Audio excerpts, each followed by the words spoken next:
All right, what's up, y'all, and welcome back to the Michael Experience Podcast. I am your orator and originator, Michael, and these are my thoughts, my life, my way.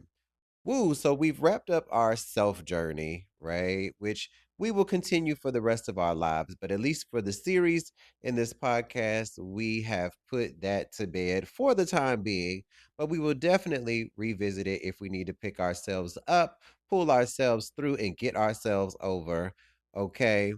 So, as we are breaking into the month of March, I kind of wanted to take a break from some of the more serious, more looming and heavy topics, and just kind of weave in some of my storytelling. Because I think it's very important to, how we or how you live your life. Like our stories are pieces of us, they're chapters in our lives.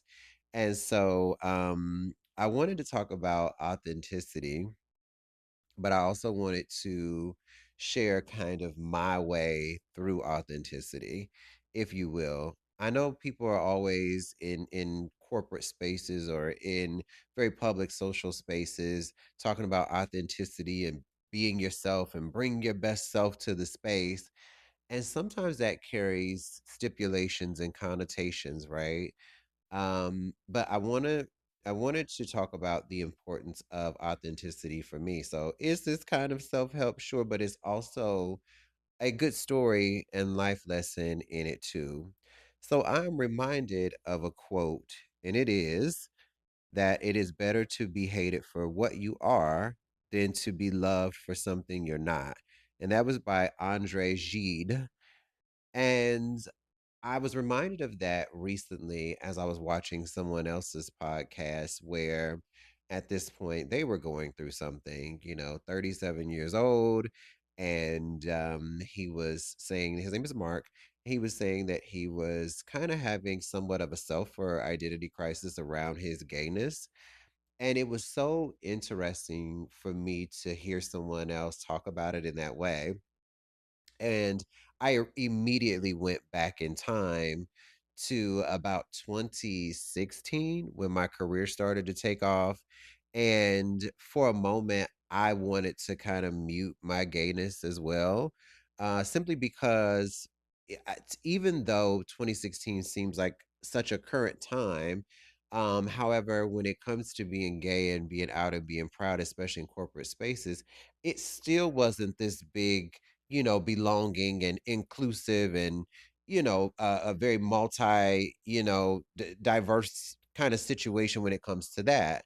And so I contended with, just kind of being the suit and tie guy like everybody else. And I had a friend who I'd listen to him tell stories about how he would go to work and he would tell the people stories about his wife. Now, guys, he was gay too. And so it was interesting for me to see because in a personal setting, he's one of those guys that has one of those voices that carry, like the James Earl Jones type of voice. He has one of those voices that carry, and his diction is, very, very, I shouldn't say it's very slow paced, it's very even paced diction.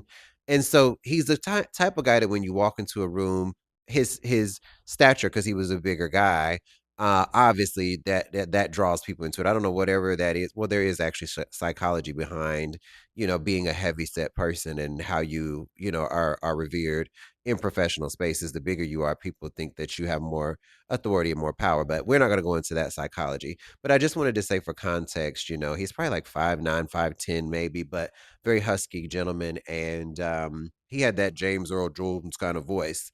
And he spoke with conviction and all that stuff. And so I didn't get to know him on a corporate level to begin with. I came into the situation as a friend. And so as I got to know his personality, like, yeah, there was a side to him that was very just, everyday-ish, like the rest of us. But he and I ended up working together in, a workplace capacity. And so as we would have more conversations, because that was a point of connectivity for us, he was talking about how he would tell them people that he had a wife. And one of the things he told me, he was like, "Hey, listen, you don't know this or whatever, I don't really talk about it or whatever, but these people don't know that when I tell them I have a wife, I'm really talking about, my fiance, which I was friends with the fiance too, but I was like, oh wow, okay. And so to hear him repeatedly tell stories, oh yeah, my wife loves this and my wife loves that, I was like, oh wow, this is a very interesting dynamic, one that I'd never experienced before. So I was like, wow, that is crazy. And so, we would talk about it and he would explain it. Like every time he did it around me, he would explain it to me after the fact. And I was like, I get it, but that just seems so limiting. I was like, it just seems so limiting because for me, I'm all about being liberated mentally, right? Physically, of course, I want to be free, but I feel like the mental, entrapment and the mental enslavement comes from years of like the beginning of socialism and the beginning of just social standards and I'm forgetting the terminology for it, but the social constructs.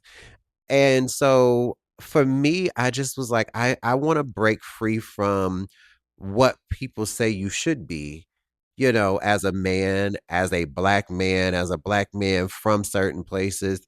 I wanted to always break free from the stigma or break free from the, generalizations and, just the bias. I just wanted to live free of that my whole life, and so as a person who came into being gay in my 20s pretty much, it was very interesting for me to see how some people maneuvered the space socially.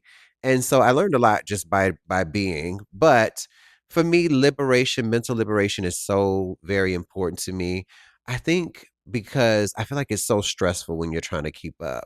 And I always tell people it's like mental aerobics or mental acrobatics both pretty much work for the situation because you're running and you're doing flips and cartwheels and aerials mentally trying to keep up with all of these different things when really if you could just be you, if you can be on your own wavelength and be you, like none of this would be an issue. But as I kind of started moving into space and opening up and expanding my mindset on like LGBT culture, LGBTQ plus culture, excuse me, let me get it right. And there might be some more. And if I got it wrong, my heart was in the right place.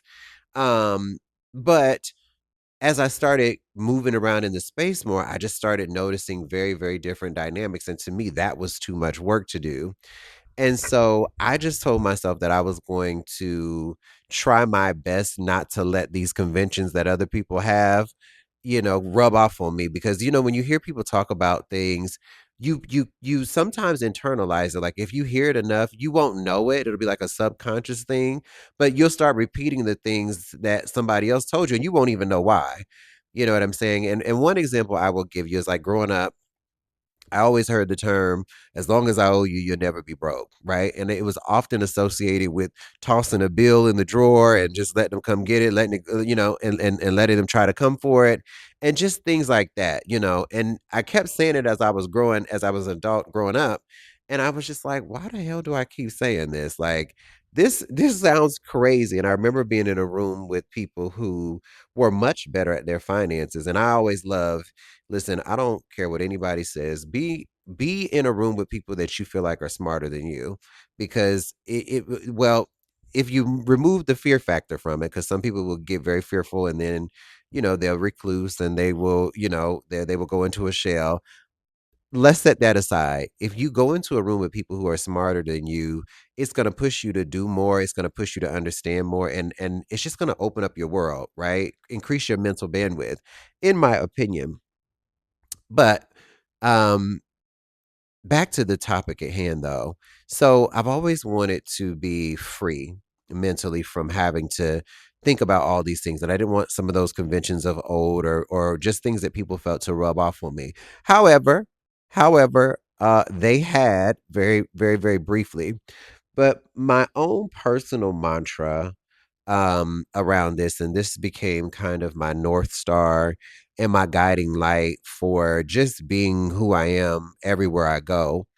And that mantra is your truth is your freedom and your submission is your prison. And I said that to a gentleman, Mark. I forgot the name of his podcast, but Mark Coley. I forgot the name of his podcast, but I just but anywho, so anyway, you can look him up. But I put it in the comment section under his video because this jarred this authenticity memory for me, and it took me right back to 2016. And so let me tee it up for you. 2016, I was a year into my HR journey. I was about a year, maybe a year and a half into my HR journey. I had switched careers from clinical support work. Now, take that for what you will. But clinical support staff in nursing homes, assisted living, things like that. And so I had a business degree and I was like, I need to move. I need to move into the space that I'm meant to be in. And so 2015 was that year where I kind of broke into HR. I had done management and things like that. But I hadn't done HR. And I said, I want to do HR specifically, which is something that is very hard to break into because they typically want you to have 5 years of experience. Now, how do you get 5 years of experience without getting 5 years of experience? You understand? So, so anywho, I had started working with Macy's as just an admin part time. Well, not even part time. I was flex, and so I was holding on to, my other jobs at the hospital and at night at the assisted living place. And so, fast forward from all of that stuff or whatever, the position turned into a full-time position. I prayed. I said, God, okay, if this is where I'm meant to go, then I'm gonna let go of this and trust that you're gonna make a way for me. And so that turned into me letting it go full time. And then I started getting noticed. People wanted me to promote into various positions. And so that became my catalyst for my career growth in the space. And it seems like when you're going through it, it doesn't seem like it's happening quick enough. But when you look back on it and you're like, a year and a half in, and now 2 years in, and I've been promoted like three times at this point. And you're making more money than you've ever made on one job. And so, on two jobs actually. And so, I just was like, okay, my career was taking off and I was being elevated and I was still wearing like the vest and the tie. And I've always disliked ties. I was like, I'm not an animal. You know what I'm saying? I'm like, I'm not an animal. I didn't want to wear them to church. I didn't want to wear them anymore. I was like, this is too buttoned up for me. And I've always been one to like, I need to let my arms breathe. I like to have my chest out. I've always been that way. And, sometimes it's a fashion decision, but most of the time it's because it's hot underneath all these layers. And so I just kept up with it. And I had the little ugly Oxford shoes. I don't know what they're called, but the shoes with the shoestrings that everybody wears in the office, they come in brown, black. And I was just wearing that and, my little black slacks and stuff like that.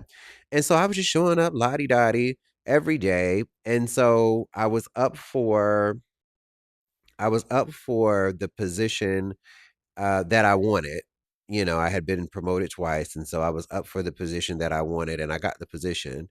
Well, yeah, I did get the position, but I was very, very boisterous about it. Like literally, the lady put in her resignation, and I turned around like a day later and was like, "I want her job." So that's how that happened.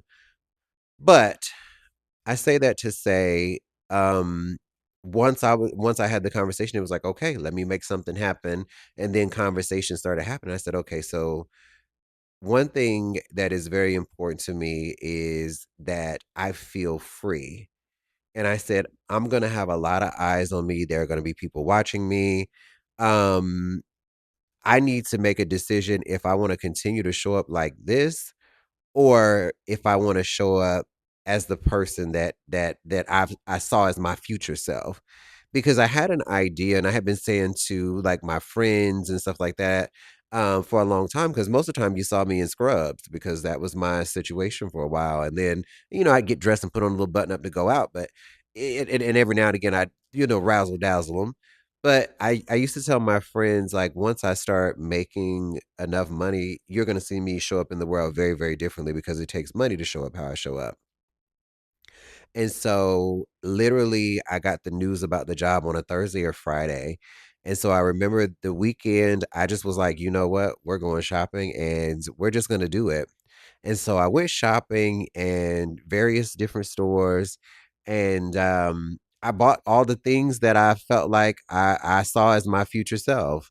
And when I showed up to work on Monday, I was in this full new regalia, as we should, or as I should, as I say.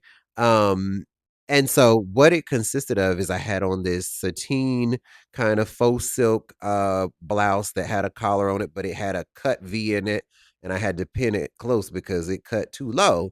You know what I mean? And I got a little taco meat, So I was like, okay, I got to pin this up or whatever. But it was like this bronze colored sateen shirt.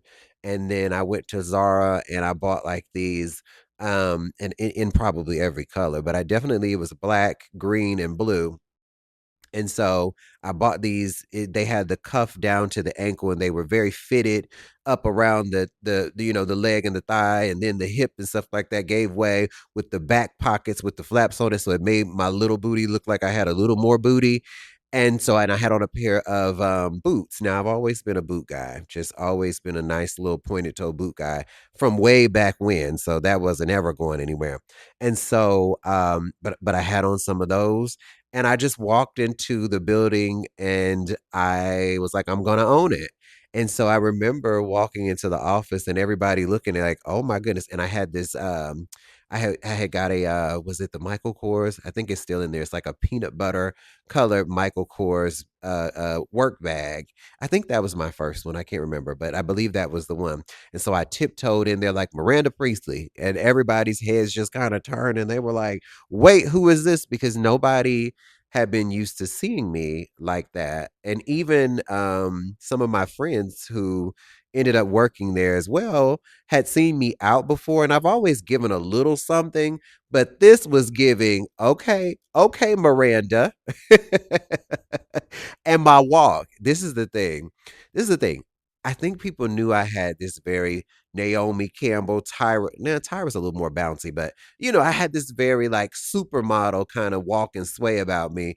And so I think when I'm wearing like the straight legs and the stuff that kind of hides it a little bit, you can see it a little bit. But with this like va va voom, people were like, "Did you see the way he walked in here?" And then the conversation that I didn't expect is like, "Did y'all see Michael's butt? Like, oh my God, you can bounce 2 quarters off of that." And so I'm laughing, y'all, because a big butt, a wide butt, yes, but like a fat one, I never. It doesn't look like that to me. People tell me all the time, like, "No, your booty is nice," and I'm like, "No," but I think it's because my shape is a little bit different than most people. But anyway, that's not the moral of the story. Stay focused, y'all, so I can stay focused.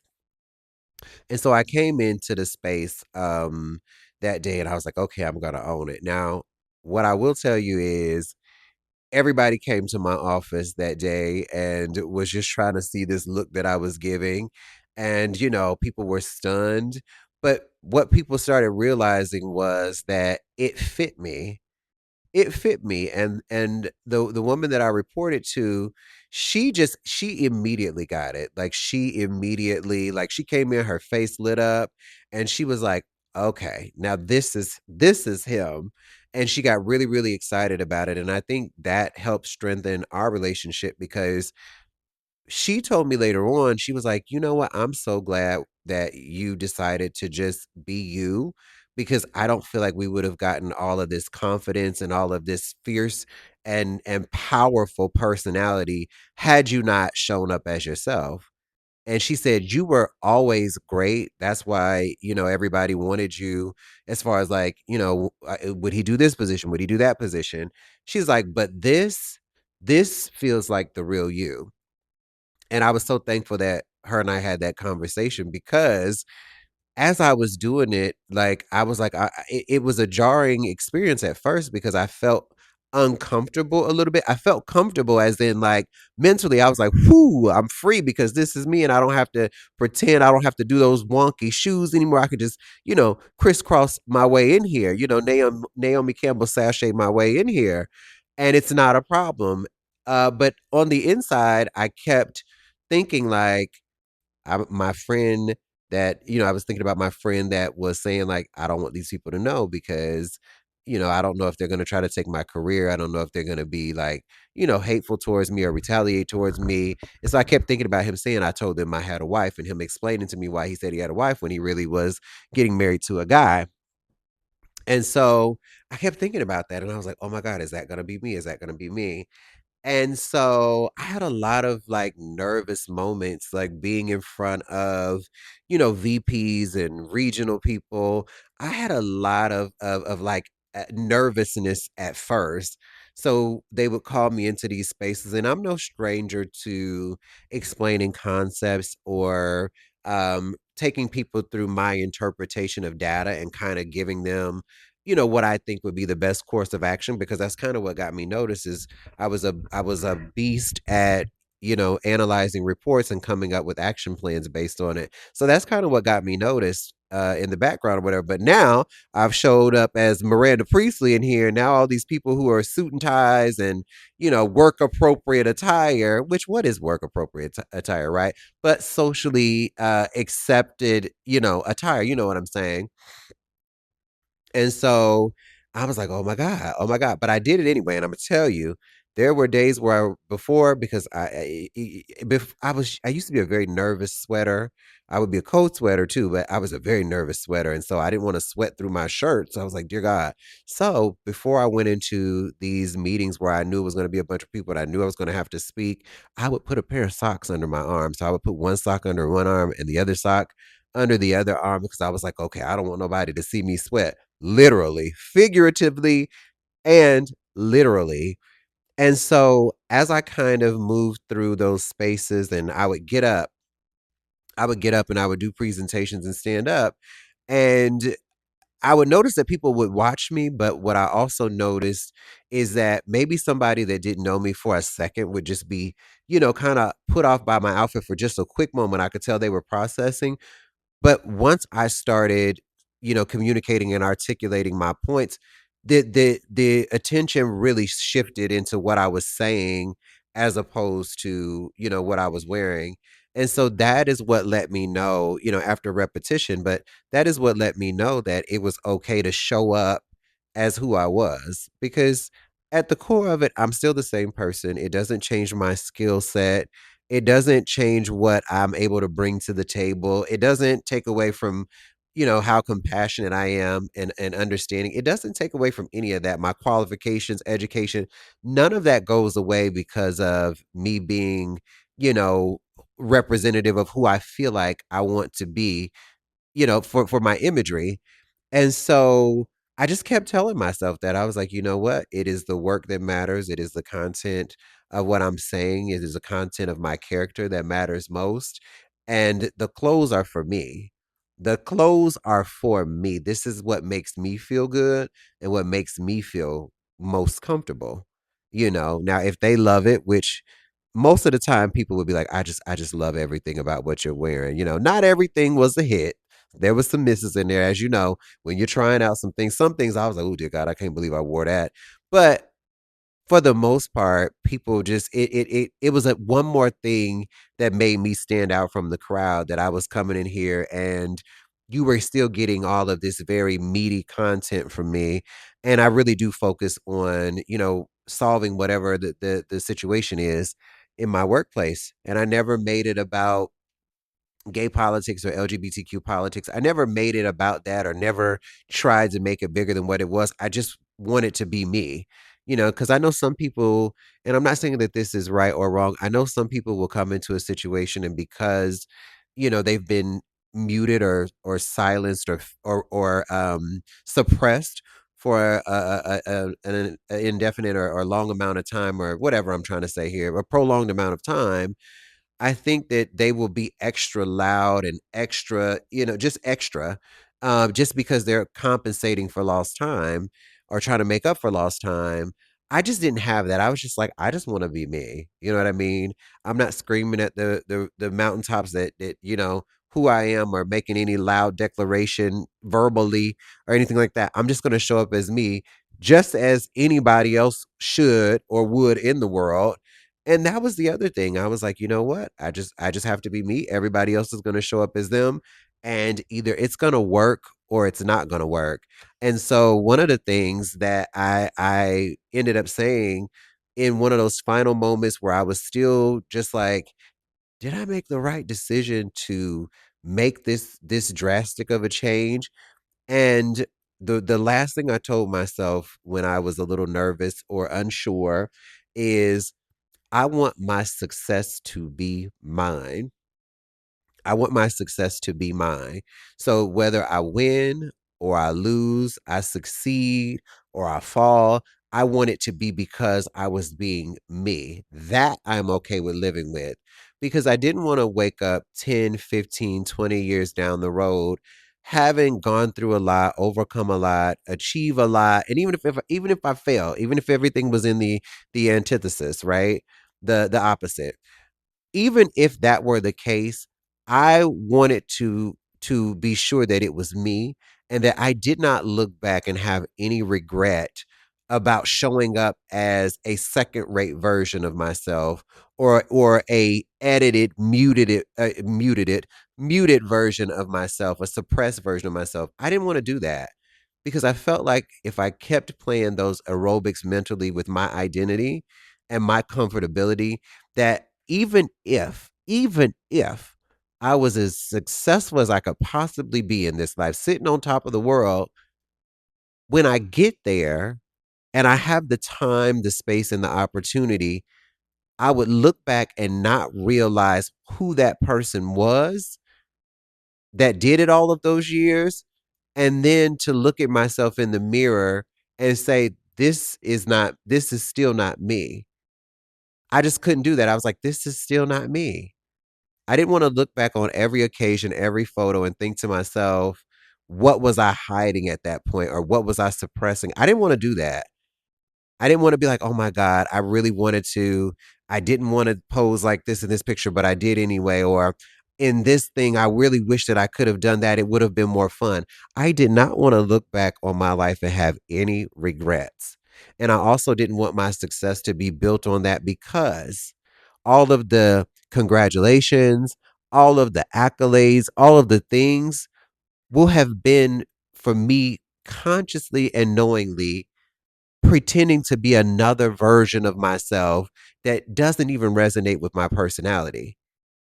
Doesn't even resonate with my personality. And what's even worse is to be put in conversations or to be put into a hall of fame or just some sort of achievement, system.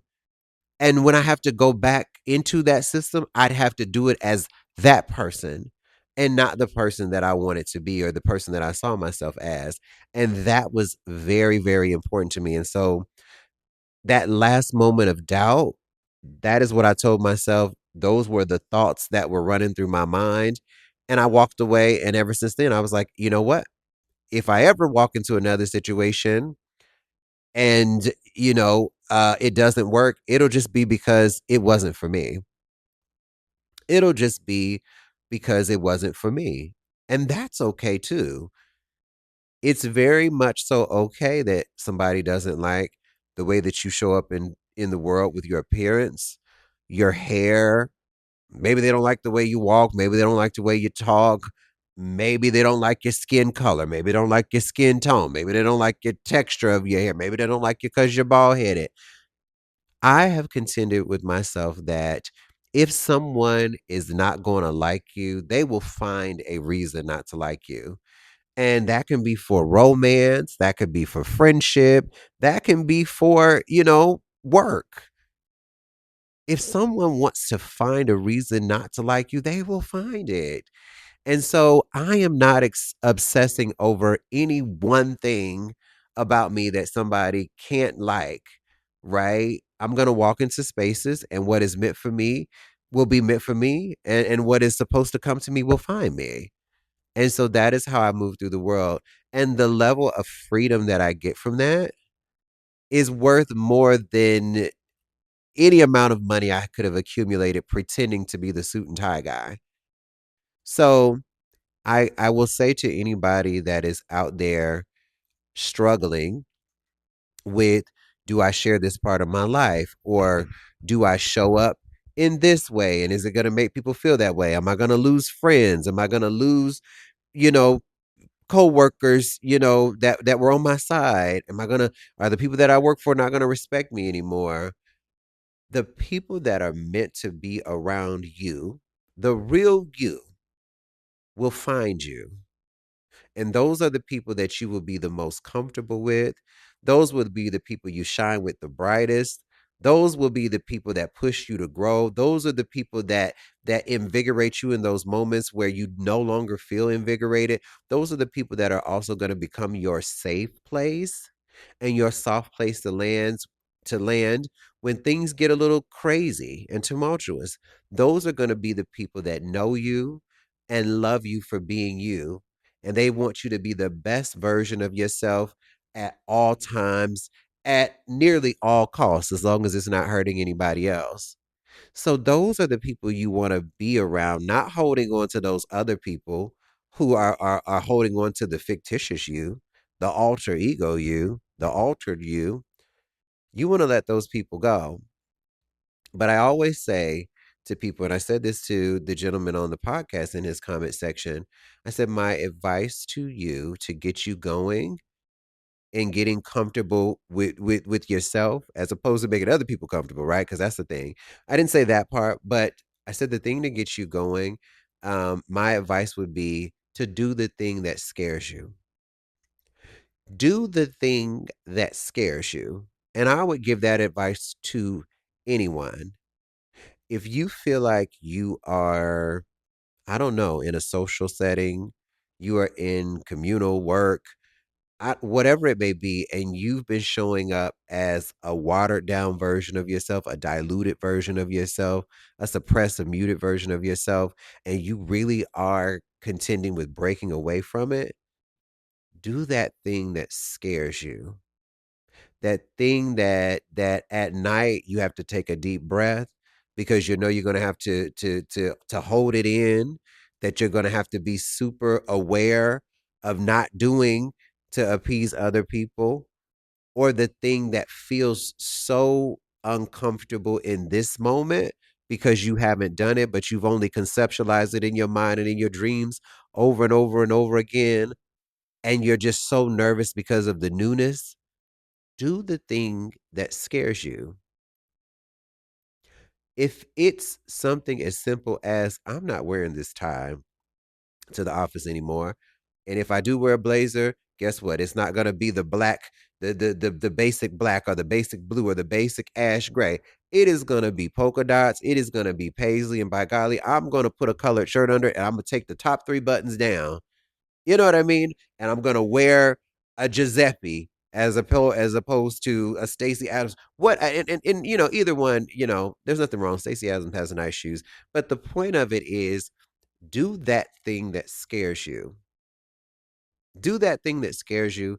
And all of the other things, once you start doing that enough, and like I told you, I had to do it too. And there were moments where I was nervous, but I put them socks under my arm to catch my sweat because I didn't want nobody to see me sweating, both literally and figuratively.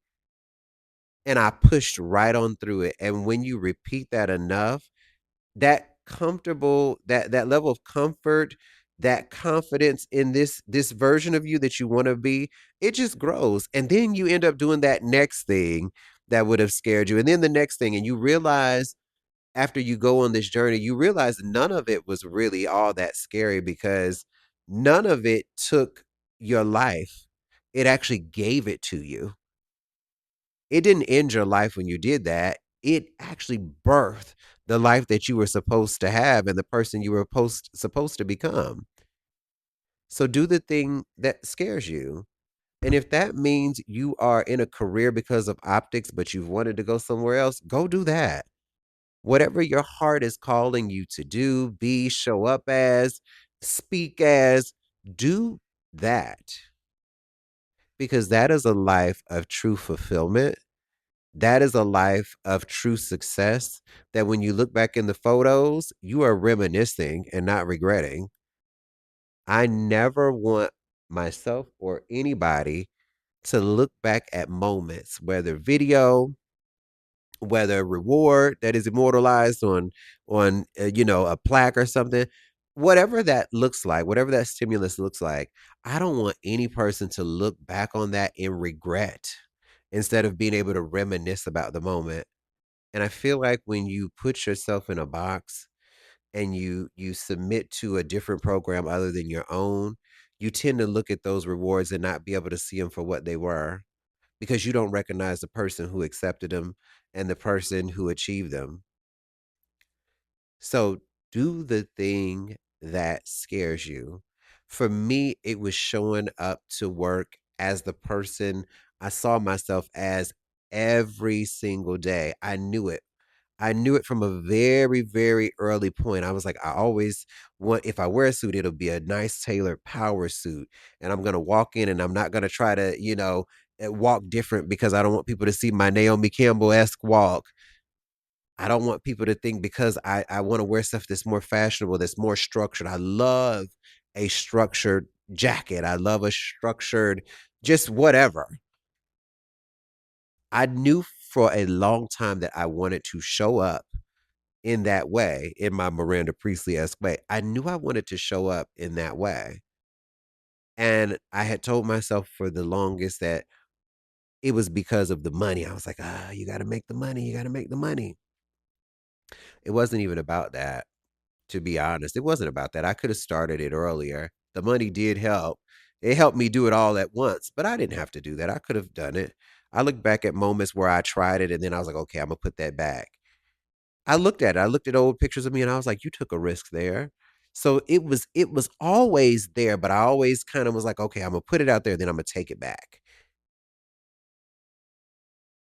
Do the thing that you are most afraid of. I have to say that I am more of me than I ever was. I have achieved more than I ever thought. I continue to not only exceed the expectations of my family, extended, otherwise chosen, coworkers, whatever, colleagues. I don't just exceed their expectations, I exceed my own and everything that I thought could or would be possible. And I'm so glad that I can sit in it in its fullness from day 1 of the rise. I can sit in the fullness of it with great reminiscence, because when I look back on moments and I see me in my very first office and I see the awards that are on my wall, and I'm like, oh God, that whole wall was like certificates and achievements that I had gotten regionally. I got top 3 in the company, top 1 actually, top 3 because there were 2 others. I was top 1 in the company for a strategy. I don't know that I could have done that at the level that I did it had not been me to the fullest. And I'm so proud of that decision every day, because no matter where I've gone, I left Macy's and I've worked at several wonderful companies since then. Was wonderful, still is in my book. Um, but I've worked for a lot of wonderful people and I showed up every day as myself. And the thing that I didn't know I was doing was creating space and creating possibility models for somebody else that saw themselves in me. And I think that is the reward. That is the hidden reward that I didn't know I would get. It is the women that would say, "Oh my God, I love the fact that you just show up in the way that you show up. You show up and you're fierce and you look great." I didn't set out to empower women in that way. I didn't even think it was possible.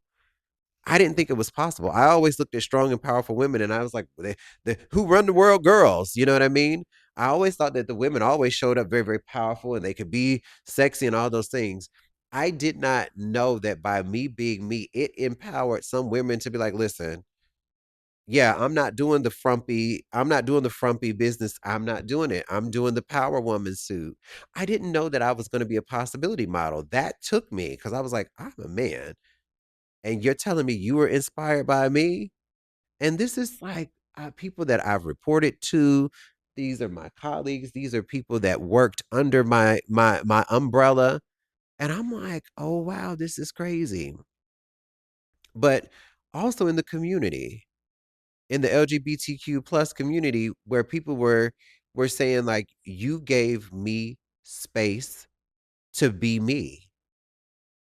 I'll never forget, there was a trans girl.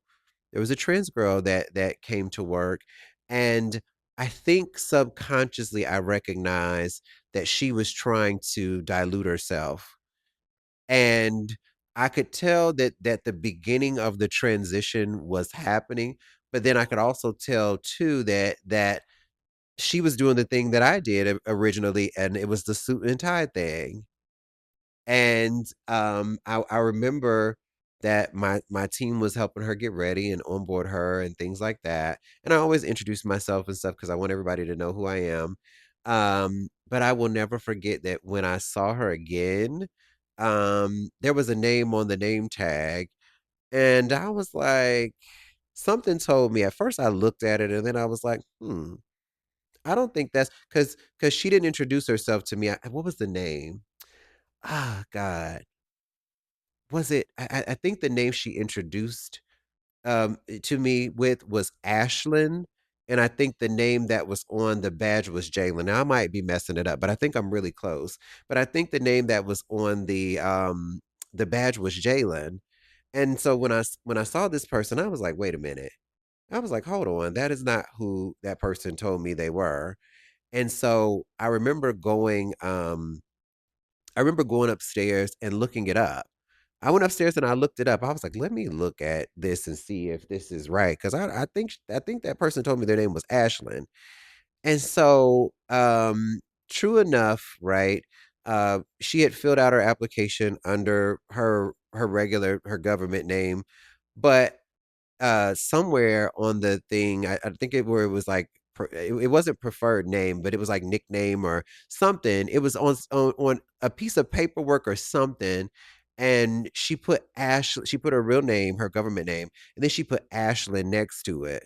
And I saw it, and I said, I knew that wasn't the name. And so I went into the name tag making app, and I made her name tag as Ashlyn, and I went back downstairs, and I was like, "Give me your name tag." And she was like, "Why?" I said, "Because I think they messed it up or whatever." And she's like, "No, no, it's." She's like, "No, it's fine." I said, I made it." I said, "I made you a new name tag." And so she gave me her name tag, and then I handed her the other one back with her name on it. And just to see her look, the look on her face when I gave her the name tag, and she was like, "Are you sure?" She's like, "No, I don't want to make it I don't want to make it difficult for anybody." I said, "Listen, I'm sure your friends call you Ashlyn and probably your family." I said, "And you are used to being called Ashlyn." I said, "So that is what you will be called." She put her badge on and all that stuff. I was like, "Be you. Be you." And I will never forget coming in and seeing her. I didn't see her for a little bit, but I remember I came in one day and she had this lovely straight brown hair. I don't know if it was a quick weave or a wig, but whatever it was, makeup was done. I mean, was she was looking stunning. She had on her pencil skirt, she had on everything, and that's who she came to work as. And I remember people saying, um, you know, people were saying things, but nobody asked the question. And so I remember going into the office and I saw like some of the managers gathered having a discussion. And I immediately said, "Listen, this is who she is. This is who resonates with who she is." I said, "I don't care what you guys think or feel about it. That is who she is, and that is what you will address her as." And everybody was like, "Okay, okay, Michael," and they went about their business. Um, But I think that was a very important thing to do because I was there at one point. I was there where I did the suit and tie thing and it brought me back to that. But the beautiful thing about that is that I empowered somebody to be themselves in a space where they couldn't see themselves at first, right? So I was very, very excited to be able to do that. And every time I saw her, it was always the warmest, biggest smile. And eventually, like, can I hug you? And I was like, absolutely, you can hug me. But I love moments like that because I really just was doing something based off of like, I didn't want to be that person. And so, of course, I never want anybody else to feel that way either. So it became like second nature once I realized that it wasn't about politics. It wasn't about my personal feelings. It was about the fact that I don't want another person to live in a mental prison ever, ever. But when I have situations like that and I have other gay men, especially gay men that are more feminine, who say to me, I am so happy that I see you because I feel like I don't see enough of us in high level upper management positions. And that's been from then to now. I had somebody say, Michael, I just want to tell you, like, I love and appreciate. And it was somebody that left the company, but I was leaving one of my locations and he was like, oh my God, I'm so glad I got to see you. And I was like, how you doing? You doing all right? You feeling good? Because we had conversed. And he was like, I just wanted to tell you that I am so thankful for everything that you did for me and all the time that you spent getting me ready. And just like, even when I didn't believe in myself, I appreciate you for believing in me and just showing up and being powerful because I don't get to see that a lot. And even though, I'm still young and maybe I'm not as ready, I'm glad that I was able to see you because basically he didn't say it in this way, but he was like, you've become a possibility model for me. And that to me, those things are the gifts that I didn't expect, but that feel so good at the end of the day. And I've helped countless people with their careers and stuff like that. But when people say just by being you, you have encouraged and empowered me to be me means the absolute most to me, you know. So I say this to say, um, one person can make the biggest difference by just being exactly who they are, where they are. No matter who you are, no matter how you started, you can be a possibility model, you can be the representation, you can be the catalyst to somebody else's journey just by being who you are, where you are. And that starts with having that moment with yourself to say, you know what? I'm going to go the places where I'm meant to go.